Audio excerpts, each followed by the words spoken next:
नमस्कार, मी Sunil Mayekar. Sunil and Seema's kitchen मध्ये तुमचं हार्दिक स्वागत करतोय. आज आपण एक स्वीट डिश बनवतोय. त्याला खरवस बोलतात, काही ठिकाणी त्याला चिक पण बोलतात. चला तर मग बघूया कसं बनवतात ते. आपण 1 लिटर चिक आणि 1 लिटर दूध याप्रमाणे समान प्रमाणात दोन्ही घेतलेलं आहे. हे चिक आहे आणि हे दूध आहे. चिकचा कलर थोडासा पिवळा असतो. त्याच्यानंतर आपल्याला थोडीशी वेलची आणि साखर, आणि वेलची आपण मिक्सरमध्ये ग्राइंड करतो ती व्यवस्थित बारीक होत नाही, म्हणून त्याच्यावर थोडीशी साखर ॲड करायची. साखर आणि वेलची एकत्र मिक्स करून ते थोडंसं ग्राइंड करून घ्यायचं आणि ह्याला वेलची पावडर बनवायची. आणि हे मिश्रण आपल्याला परत त्या चिकमध्ये मिक्स करायचं आहे. त्याच्यामुळे काय होतं, वेलचीचा एक वेगळा सुगंध येतो. त्याच्यानंतर एक अर्धा किलोच्या आसपास, म्हणजे आपल्याला आता दोन लिटर बनतं आहे चिक, अर्धा किलोच्या आसपास आपल्याला साखर लागते. ती जास्त पण आणि त्याची वाटून घ्यायची.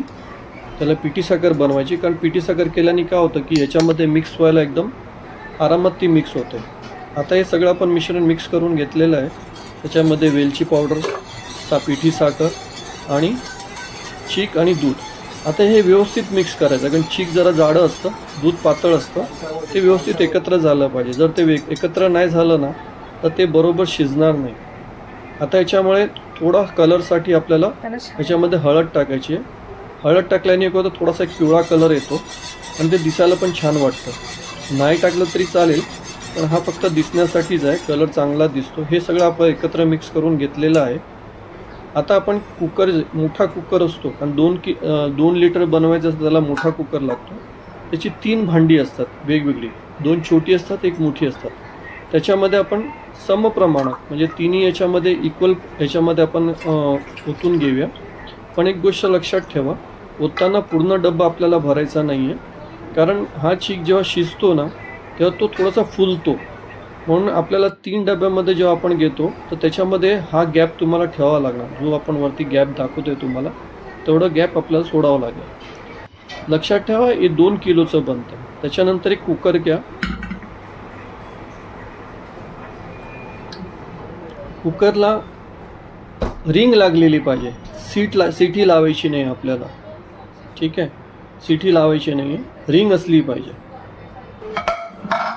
त्याच्यानंतर आतमध्ये एक रिंग ठेवा, कारण ह्याच्यावर ते डबे आपल्याला ठेवायला पाहिजे, कारण त्याच्यातून खालून स्टीम वर येते. म्हणून खाली एक रिंग ठेवायची आणि ती रिंग पूर्ण डुबून जाईल एवढं पाणी टाका.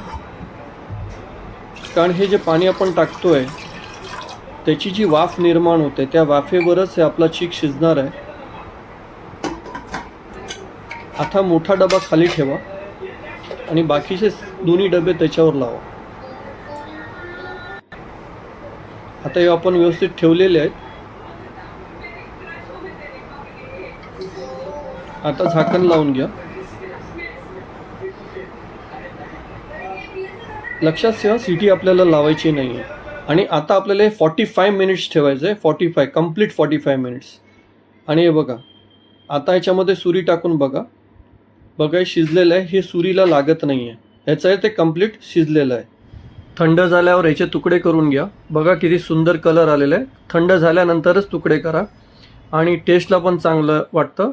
जर तुम्हाला ही रेसिपी आवडली असेल तर चॅनलला सबस्क्राईब करा, लाईक करा आणि शेअर करा आणि कमेंट नक्की करा. थँक्यू.